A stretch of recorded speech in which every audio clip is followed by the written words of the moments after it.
Right. నిన్న ఆదిలాబాద్ జిల్లాలో తమ్మిడిహట్టి దగ్గర రాష్ట్ర మంత్రుల చేసిన హడావిడి చూసిన తర్వాత ఒక విషయం మాత్రం స్పష్టమైతా ఉంది. పని తక్కువ, ప్రచారం ఎక్కువ. ఈ ముఖ్యమంత్రి గారు, మంత్రులు వాగుడు తప్ప చేతలు లేవు. అంతా తిట్ల దండకము, బురద జల్లే కార్యక్రమము, ఒర్రుడు తప్ప చేతలు శూన్యం. ఇప్పుడు దూపైనప్పుడే బాయి తవ్వాలన్నట్టు ఎలినోనో వస్తుందని ఇప్పుడు ఏదో హడావిడిగా మేడిగడ్డ రిపేర్ అంటారు, హడావిడిగా తమ్మిడిహట్టి కట్టినట్టు పేపర్లకు ఫోజులు ఇస్తూ ఉంటారు. 30 నెలలుగా మరి కాంగ్రెస్ పార్టీ ఏం చేసింది? గత 30 నెలలుగా మిమ్మల్ని ఎవరు ఆపినరు? మేమేందుకు కట్టద్దని అయితే అనలే కదా. ఇక ఒక మంత్రి అంటాడు, నిన్న 150 మీటర్లకు కిరణ్ కుమార్ రెడ్డి గారు ఉన్నప్పుడే ఒప్పందం అయిందట. నిన్న ఒక మంత్రి వివేక్ గారు అంటా ఉన్నారు, 150 మీటర్లకు కిరణ్ కుమార్ రెడ్డి గారు ఉన్నప్పుడే ఒప్పందం అయింది అంటుండు. ఒక మంత్రిగా ఉండి ఇంత పచ్చి అబద్ధం మాట్లాడొచ్చునా? ప్రజలు ఏమనుకుంటారనే కొద్దిపాటి సోయన్న ఉండాలనా వద్దా? నిజంగానే ఒప్పందం ఉంటే అప్పుడు 7.5 ఏళ్ళు, ఇప్పుడు 2.5 ఏళ్ళు, 10 ఏళ్ల నుంచి కట్టకుండా మిమ్మల్ని ఆపింది ఎవరు? ఎవరైనా అడ్డం పడ్డారా కట్టకుండా? అప్పుడు కాంగ్రెస్ పార్టీ అధికారంలో ఉంది కదా. 150 మీటర్లకు ఆనాడే కిరణ్ కుమార్ రెడ్డి హయాంలోనే ఒప్పందం అయ్యి ఉంటే ఆ రోజు తట్టడి మట్టి ఎందుకు దవ్వలే? 2.5 ఏళ్లుగా మీ డ్రామాలు ఎందుకు? పని ఎందుకు స్టార్ట్ చేస్తలేరు? ఇప్పుడు ఆ రోజు మహారాష్ట్ర ముఖ్యమంత్రి మన కిరణ్ కుమార్ రెడ్డికి లేఖ రాసిండు, మాతో ఒప్పందం లేకుండా ఏకపక్షంగా మీరు పనులు చేస్తా ఉన్నారు, ఇవన్నీ కూడా రేపు వేస్ట్ అవుతాయి, నిర్వీర్యం అవుతాయి, మీరు ఇట్లా చేయకూడదు, అగ్రిమెంట్ కాలేదు అని చెప్పి మహారాష్ట్ర ముఖ్యమంత్రి పృథ్వీరాజ్ చౌహాన్ రాసిన లేఖ నిజం కాదా? ఎంత స్పష్టంగా చెప్పిండు పృథ్వీరాజ్ చౌహాన్ ఆ రోజు, మహారాష్ట్రతో అగ్రిమెంట్ లేకుండా మీరు చేసే పనులన్నీ రేపు నీళ్ల పాలైతాయి అని చెప్పింది ఆనాడు మహారాష్ట్ర ముఖ్యమంత్రి. మీరేమి దానికి భిన్నంగా మీరేం చెప్తుంది? ఇవాళ అగ్రిమెంట్ అయిపోయింది ఆల్రెడీ అంటున్నారు. అగ్రిమెంట్ కాలే, అగ్రిమెంట్ కాకుండా మీరు పనులు చేస్తున్నారు కనుక మీరు చేసే పనులన్నీ వృధా, నీళ్ల పాలైతాయని ఆనాడే మహారాష్ట్ర ముఖ్యమంత్రి మన ముఖ్యమంత్రి కిరణ్ కుమార్ రెడ్డి గారిని హెచ్చరించిండ్రు. కానీ దాని ఉల్టా మీరేం చెప్తుండ్రు? కిరణ్ కుమార్ రెడ్డి ఉన్నప్పుడే అగ్రిమెంట్ అయిందని మీరు మాట్లాడుతున్నారు. ఎంత పచ్చి అబద్ధాలు మాట్లాడుతున్నారంటే మీకు కనీస సోయి లేకుండా మాట్లాడుతున్నారు. ఇంకో సింపుల్ ముచ్చట, ఒకవేళ కిరణ్ కుమార్ రెడ్డి గారు ఉన్నప్పుడే అగ్రిమెంట్ అయి ఉంటే తల దగ్గర పనులు ప్రారంభించకుండా తోక దగ్గర ఎందుకు ప్రారంభించారు? కిరణ్ కుమార్ రెడ్డి గారు ఉన్నప్పుడు అగ్రిమెంట్ అయి ఉంటే తమ్మిడిహట్టి దగ్గరనే మీరు బ్యారేజ్ నిర్మాణం స్టార్ట్ చేసి ఉండాలి. తమ్మిడిహట్టి దగ్గర చేయకుండా పోయి చేవల కాడ పొక్కలు తవ్విండ్రు, తల నిడిచిపెట్టి తోక దగ్గర తవ్విందంటేనే మీకు అగ్రిమెంట్ లేదు అనేటువంటి విషయం చాలా స్పష్టంగా అర్థమవుతుంది. అంటే అవగాహన వైద్యం అనుకోవాలన్నా, మేము మంత్రులం ఏం అబద్ధాలు మాట్లాడినా, మేము ఏం మాట్లాడినా ప్రజలు నమ్ముతారనేటువంటి అతి విశ్వాసం అనుకోవాలా?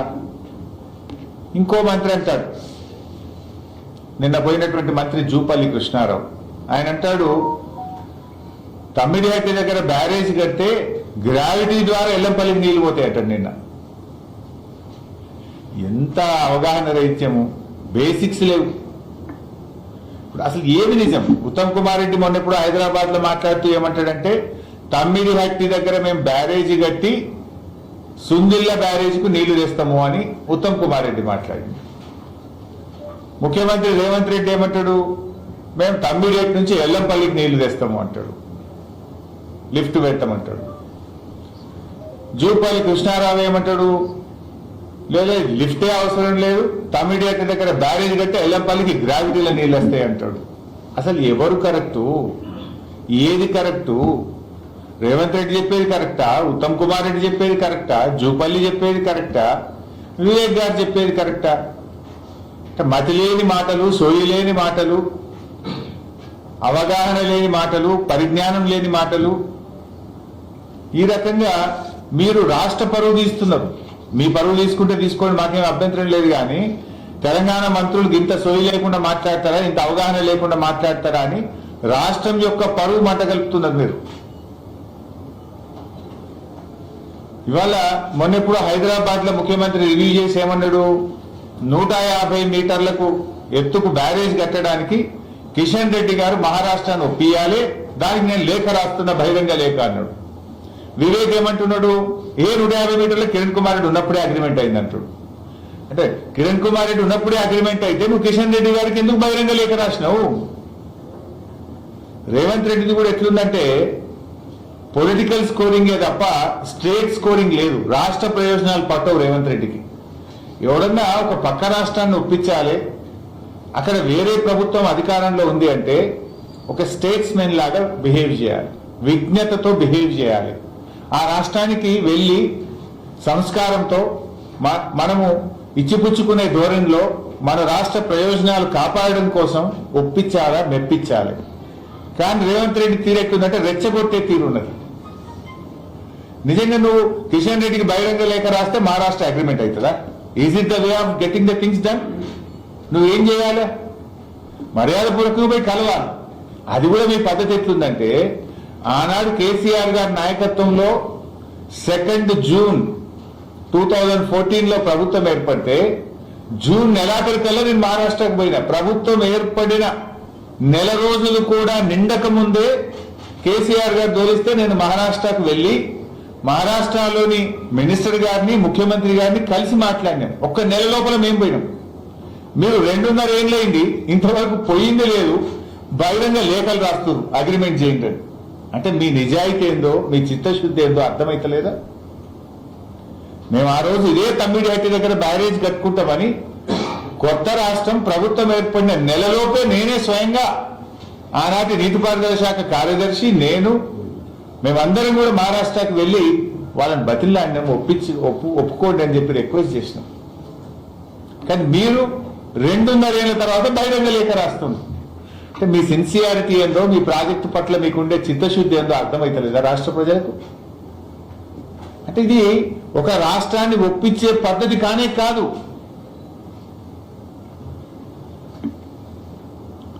అసలు అక్కడ వైల్డ్ లైఫ్ ఫారెస్ట్ ఉంది, ఎకో సెన్సిటివ్ జోన్ ఉంది. అక్కడ మహారాష్ట్ర భూభాగం ముంపు గురవడమే కాదు, ఎకో సెన్సిటివ్ జోన్ ఉంది. అక్కడ పైకి పోతే వైల్డ్ లైఫ్, కిందికి వస్తే ఎకో సెన్సిటివ్ జోన్. అది ఒప్పించాలంటే సుప్రీంకోర్టులో ఉండే హై లెవెల్ కమిటీ ఒప్పించాలి. దానికి ఎంత టైం పడుతుంది? దాంట్లో ఉండే సాధక బాధకాలు ఎంత? అసలు డైవర్టబుల్ వాటర్ ఎంత? కేవలం రాజకీయాల కోసం మీరు పనిచేస్తున్నారు తప్ప రాష్ట్ర ప్రయోజనాల కోసం చిత్తశుద్ధితో పనిచేసే వాళ్ళు చేసే వ్యవహారమే కాదు. అసలు సింపుల్ ఇంకోటి, మీరు ఇంత ప్రాణహిత కడతామని మేనిఫెస్టోలో పెట్టిండ్రు, డైలాగుల మీద డైలాగులు ఇప్పటికి ఒక 100 సార్లు మాట్లాడుతారు రేవంత్ రెడ్డి. వీళ్ళు పెట్టిన బడ్జెట్ ఎంత? 2024-25లో ప్రాణహిత సేవలకు పెట్టింది బడ్జెట్ 2 కోట్లు. 2025-26లో ప్రాణహిత సేవలకు పెట్టిన బడ్జెట్ 30 కోట్లు. ఈ సంవత్సరం 2026-27 ఈ సంవత్సరం బడ్జెట్ లో పెట్టింది 50 కోట్లు. తిప్పి కొడితే అంతా 84-85 కోట్లు పెట్టింది మీరు. ఈ 84 కోట్లతో ప్రాణహిత సేవలు అవుతుందా? మీరు కట్టమన్న బ్యారేజ్కి 5,000 కోట్లు కావాలి.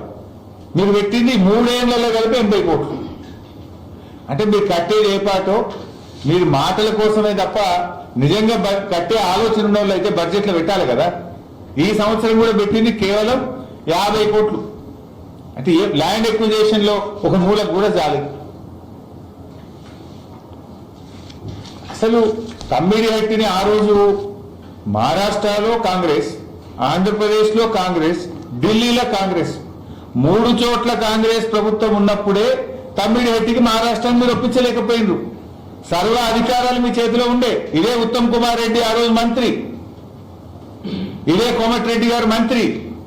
మరి ఇన్ని అధికారాలు ఉండి, ఢిల్లీలో మీ చేతిలో ఉండి, మహారాష్ట్ర మీ చేతిలో ఉన్నప్పుడే తమ్మిడిహట్టి బ్యారేజ్ కు మీరు మహారాష్ట్రను ఒప్పించలేకపోయినరు. ఎందుకు? అది మీ నిర్లక్ష్యం. కాంగ్రెస్ కు చిత్తశుద్ధి లేకపోవడం వల్ల 3 చోట్ల కాంగ్రెస్ ప్రభుత్వం ఉన్న ఆ రోజు తమ్మిడిహట్టికి ఒప్పియలేదు. 7.5 సంవత్సరాలు వృధా చేసిండ్రు. 17,000 కోట్లతో ప్రారంభించిన ప్రాజెక్టు మీ హయాంలోనే 40,000 కోట్లకు పెరిగింది. ఫస్ట్ జీవో ప్రాణహిత సేవలకు 17,000కి ఇచ్చింది. తర్వాత మీ హయాంలో 40,000 కోట్లకు పెరిగింది. అది తట్టడి మట్టి ఎత్తకుండా మీరు చెప్పింది ఏంది? ఆ రోజు 4 ఏళ్లలో ప్రాణహిత సేవలను పూర్తి చేస్తాము అని చెప్పింది. 4 ఏళ్లు కాదు కదా, 7.5 ఏళ్ళు అధికారంలో ఉన్నా కనీసం బ్యారేజే కట్టలే మీ ముఖానికి. తట్టడి మట్టి తీయలే మీరు. రేవంత్ రెడ్డి మాట్లాడతాడు ఇంకా, మేము చాలా పని చేసినాం. అసలు తమ్మిడిహట్టి బ్యారేజ్ దగ్గర తట్టెడు మట్టెత్తకుండా సర్వే మొబిలైజేషన్ అడ్వాన్స్ల పేరు మీద 2,382 కోట్ల బిల్లులు లేపిండ్రు మీరు. ₹1 పని చేయకుండా, తట్టెడు మట్టెత్తకుండా సర్వే మొబిలైజేషన్ అడ్వాన్స్ పేరు మీద 2,300 కోట్ల రూపాయలు ఆ రోజు మీరు బిల్లులు ఎత్తిండ్రు. ఇంకా మీరు అవినీతి గురించి మాట్లాడతారు.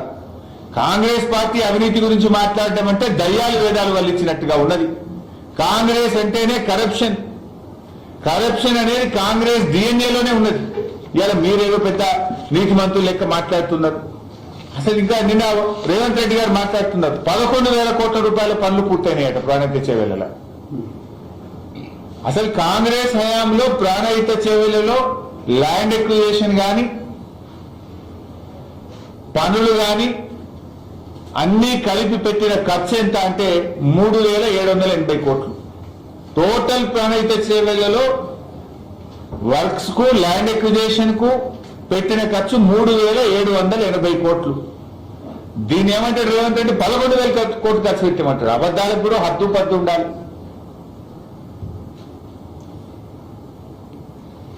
తమ్మిడిహట్టి దగ్గర నీళ్లు లేవు, ప్రత్యామ్నాయం చూసుకోండి అని ఒకటి కాదు, సెంట్రల్ వాటర్ కమిషన్ 2 లెటర్లు రాసింది. ఆ లెటర్లు నేను అసెంబ్లీలో చూపించిన. ఇదే రేవంత్ రెడ్డి ఫస్ట్ పేజ్ చదివితే 3rd పేజ్ తీసి చూపించి, రేవంత్ రెడ్డి 3rd పేజ్ చదువు ఏం రాసింది ఉమాభారతి గారు, నీళ్లు లేవు ప్రత్యామ్నాయం చూసుకోమని చెప్పింది 3rd పేజ్ లో ఉంది, తీసి చదువు అంటే సపడే కూర్చున్నాడు తలకాయ కిందకి వేసుకోరు. ఇదే రేవంత్ రెడ్డి ఆ రోజు ఇది జలయజ్ఞం కాదు ధనయజ్ఞం అని చెప్పి ప్రెస్ మీట్లు పెట్టిండు. ఆనాడిన తెలుగుదేశం నుండే ఎమ్మెల్యేగా ఆనాడు కాంగ్రెస్ వైఎస్ రాజశేఖర రెడ్డి గారు ప్రాణహిత సేవలను ప్రారంభిస్తే ఇది జలయజ్ఞం కాదు ధనయజ్ఞం అని, మొబిలైజేషన్ అడ్వాన్స్ల పేరిట డబ్బులు లూటీ చేస్తున్నారని మరి నోటికొచ్చినట్టు మాట్లాడిన రేవంత్ రెడ్డి ఇవాళ ఆయనే గొప్పగా మాట్లాడే ప్రయత్నం చేస్తుంది. అది నోరా ఇంకేమన్నా అంటే తెలుగుదేశంలో ఉంటే ఒక మాట, కాంగ్రెస్ లో మారంగానే ఒక మాట, ఊసర వెల్లులు రంగులు మార్చినట్టు నువ్వు మాటలు మారుస్తున్నావు. ఏది నిజం? ప్రజలు ఏమనుకుంటారు?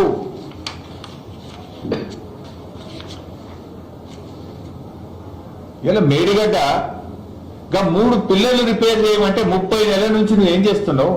కాంగ్రెస్ ప్రభుత్వం వచ్చి 30 నెలలు అయింది. మేడిగడ్డలో కుంగిన 3 పిల్లలు మరమ్మతు చేయడం చేత కాదు నీకు. మేడిగడ్డ ఎంత గొప్పదంటే ఈ రోజు ఈ నిమిషానికి ఇప్పుడు కూడా మేడిగడ్డలో ఈ నిమిషానికి 6,400 క్యూసెక్ల నీళ్లు పోతున్నాయి ఎండాకాలంలో. ఇంత మండు టెండల్లో మే 9వ తారీఖు నాడు 6,400 క్యూసెక్లు మేడిగడ్డ దగ్గర పోతున్నాయి. మీరు చెప్పే తమ్మిడిహట్టి దగ్గర ఈ నిమిషానికి 2,000 పోతున్నాయి. 2,000 ఎక్కడ, 6,400 ఎక్కడ? దాదాపు 300 ఎక్కువ పోతున్నాయి కదా. అంత అద్భుతమైన పాయింట్ను అప్పటి నిపుణుల సలహా మేరకు, వ్యాప్కో సలహా మేరకు మేడిగడ్డ దగ్గర కట్టి ఆ 3 పిల్లలు మరమ్మతు చేయ చేతనైతే లేదు నీకు. 30 నెలల టెస్ట్లు డ్రామాలు చేస్తుంది. ఏం టెస్ట్లేని? మేడిగడ్డ దగ్గర 500 బోర్ హోల్స్ వేయాలంటే ఇప్పటికి 5 కూడా వేయలేదు మీరు. 5 కూడా వేయలేదు. ఆ 500 బోర్ హోల్స్ ఎప్పుడు కావాలి? మీరు డిజైన్ ఎప్పుడు చేయాలి? రిపేర్ ఎప్పుడు చేయాలి? ఇప్పటికే 2.5 ఏళ్ళు అయిపోయింది. మీ టెస్ట్ల వరకే మీ పుణ్యకాలం ముగిసేటట్టున్నది. మీకు చిత్తశుద్ధి లేదు. మేడిగడ్డ మరమ్మతు చేస్తే కేసీఆర్ గారికి ఎక్కడ పేరు వస్తుందో అని ఈ తుమ్మిడిహట్టి డ్రామాల్లో ఆవట్లేదు మీరు. ఇదంతా డ్రామా, ఈ తుమ్మిడిహట్టిదంతా. నిజంగా 2.5 ఏళ్ళ తర్వాత బహిరంగ లేఖ రాస్తారు ఎవడన్నా. మేమేమో గవర్నమెంట్ వచ్చిన నెలకే పోయినా మహారాష్ట్ర, నువ్వేమో ఉత్తరం రాస్తున్నావు. అది ఎవరో కిషన్ రెడ్డికి ఇవ్వాల్సిందేమో మహారాష్ట్ర ముఖ్యమంత్రి ఫడ్నవీస్, నువ్వు రాసేదేమో కిషన్ రెడ్డికి. అంటే రాజకీయం చేస్తున్నావు తప్ప పరిష్కారం ఆలోచించడం లేదు. రాష్ట్రం గురించి నువ్వు ఆలోచించడం లేదు. ఎలా వచ్చే సంవత్సరం ఎలినో వస్తుంది, కరువు వస్తుంది అని రాష్ట్రం దేశం అంతా కూడా సైంటిస్టులు అందరూ కూడా చెప్తున్నారు. ఇటువంటి కరువు పరిస్థితుల్లో కటిక చీకట్లో కూడా కారు దీపం లాంటిది కాళేశ్వరం ప్రాజెక్ట్. కటిక చీకట్లో కూడా కారు దీపం లాంటిది కాళేశ్వరం ప్రాజెక్ట్. ఎంత కరువు వచ్చినా నదిలో నీళ్లు ప్రవహించే ప్లేసు మేడిగడ్డ. దాన్ని మరమ్మతు చేసుకోవాలి. రేపు త్రాగునీళ్ళకు కూడా ఇబ్బంది అవుతుంది రేపు తెలంగాణకు. కేసీఆర్ గారు ముందు చూపుతో రేపటి సాగునీటికి, తాగునీటికి, పారిశ్రామిక అవసరాలకు, తెలంగాణ భవిష్యత్తు కోసం తెలంగాణ సోయితో ఆలోచించి నిపుణులు, ఇంజనీర్ల సలహాతోని ఆ ప్రాజెక్ట్ నిర్మాణం చేసిండ్రు. ఎందుకంటున్నా ఇంత నిప్పులు కురిపిస్తున్న ఈ ఎండలో 6,400 క్యూసెక్కులు ఇప్పుడు ఆడ వాడుతున్నాయి. పోయి చూడండి, ఆడ పోయి మేడిగడ్డ దగ్గర వాడుతున్నది ఎంతనో పోయి చూడండి. లేదా గేజ్ స్టేషన్ లో మీ ఇంజనీర్లు అడగండి, చెప్తారు ఎన్ని నీళ్లు పోతున్నాయో. ఇలా కాళేశ్వరం తక్కువ చేసి మాట్లాడితే మేమేదో కేసీఆర్ ను తగ్గించినట్టు, బీఆర్ఎస్ ను తగ్గించినట్టు అనుకుంటున్నారు మీరు. ఇది తెలంగాణ జాతికి మీరు చేసే ద్రోహం, తెలంగాణ రాష్ట్రానికి మీరు చేస్తున్నటువంటి ద్రోహం. మమ్మల్ని తిట్టండి, పడదాం, కానీ రాష్ట్రానికి ద్రోహం చేయకండి. తెలంగాణ నీటి హక్కుల్లో అన్యాయం చేయకండి. మీరు కాళేశ్వరంను తక్కువ చేసి ఎవరైనా కాంగ్రెస్ నాయకులు మాట్లాడితే కాళేశ్వరంలో కొలువైనటువంటి ముక్తేశ్వరుడు ఆ స్వామి మీకు శిక్ష వేస్తాడు. తస్మాత్ జాగ్రత్త అని చెప్పి కూడా మేము హెచ్చరిస్తా ఉన్నాం. ఎందుకంటే నిన్న పోయినటువంటి మంత్రులు, ఒక ఆయనేమో గ్రావిటీ ద్వారా పోయిందంటాడు, ఇంకొక ఆయనేమో 150కి అగ్రిమెంట్ అయిపోయిందంటాడు. 150కి అగ్రిమెంట్ అయింది లేదు, గ్రావిటీ ద్వారా వచ్చేది లేదు. ఒక మంత్రులు పోయి అక్కడ మాట్లాడుతూ ఏదో జలహారతుల మీద డ్రామాలు చేస్తున్నారు. పోయి నిన్న జలహారతి ఓ డ్రామా. ఎన్నిసార్లు ఇచ్చింది హారతి ఇప్పటికీ? మీరు 10 ఏళ్ళ 9 ఎట్టి కడతామని అప్పుడు 7.5 ఏళ్ళు, ఇప్పుడు 2.5 ఏళ్ళు. హారతుల పేరు మీద డ్రామాలే తప్ప నిజాయితీ లేదు మీకు. ఇప్పుడు దాకా మహారాష్ట్ర పోరా మీరు? కనీసం మా రాష్ట్రంలో ఉండే మంత్రి గారితో, సెక్రటరీ గారితో, ముఖ్యమంత్రి గారిని కలిసిన పరిస్థితి లేదు. ఆనాడు కేసీఆర్ గారు స్వయంగా తన జన్మదినం ఉండే, జన్మదినం రోజు కూడా నా బర్త్డే కంటే నా రాష్ట్రం ముఖ్యమని మహారాష్ట్రకు ముంబైకి వచ్చి మహారాష్ట్ర ముఖ్యమంత్రి గారితో, మహారాష్ట్ర గవర్నర్తో, మహారాష్ట్ర నీటిపారుదల శాఖ అధికారులతో తాను సమావేశమైంది. బర్త్డేను పక్కన పెట్టి బర్త్డే కంటే నా రాష్ట్రం ముఖ్యమని మహారాష్ట్రకు ముంబైకి వచ్చిండు కేసీఆర్ గారు. రాష్ట్రం ఏర్పడ్డ నెలల్లోనే వెళ్ళిండు కేసీఆర్. కానీ మీరు 2.5 ఏళ్ళ, ఆనాడు 7.5 ఏళ్ళు ఢిల్లీ, మహారాష్ట్ర, ఆంధ్రప్రదేశ్ కాంగ్రెస్ ఉన్నా చేయలేదు. ఇవాళ 2.5 ఏళ్ళైనా ఇంతవరకు పోయి మాట్లాడింది లేదు. మళ్ళీ నిన్న పోయి ఓ జలహారతి పేరు మీద ఓ డ్రామా. ఎంతకాలం ఆడతారు ఈ డ్రామాలు? డ్రామాలు కట్టి పెట్టండి. మేడిగడ్డ 3 పిల్లర్లు వెంటనే మరమ్మతు చేయండి. రేపు రాబోయే కరువు పరిస్థితుల్లో కూడా తెలంగాణ రైతాంగానికి సాగునీరు, రాష్ట్ర ప్రజలకు త్రాగునీరు ఇచ్చేటువంటి మరి కారు దీపం లాంటి ప్రాజెక్టు, అద్భుతమైన ప్రాజెక్టు కాళేశ్వరం ప్రాజెక్టు. దాన్ని పునరుద్ధరించి రాష్ట్ర ప్రయోజనాలు కాపాడండి. 284 టీఎంసీలకు అన్ని అనుమతులు తెచ్చిన మేడిగడ్డకు 284 టీఎంసీ. అంత మన నీటి లభ్యతకు మనకు తెలంగాణకు హక్కులు తెచ్చినాం. ఆ రోజు మేము కేంద్ర ప్రభుత్వం నుంచి, సెంట్రల్ వాటర్ కమిషన్ నుంచి, టీఏసీ క్లియరెన్స్ తో సహా అన్ని అనుమతులు ఆ రోజు తెచ్చిపెట్టినాం.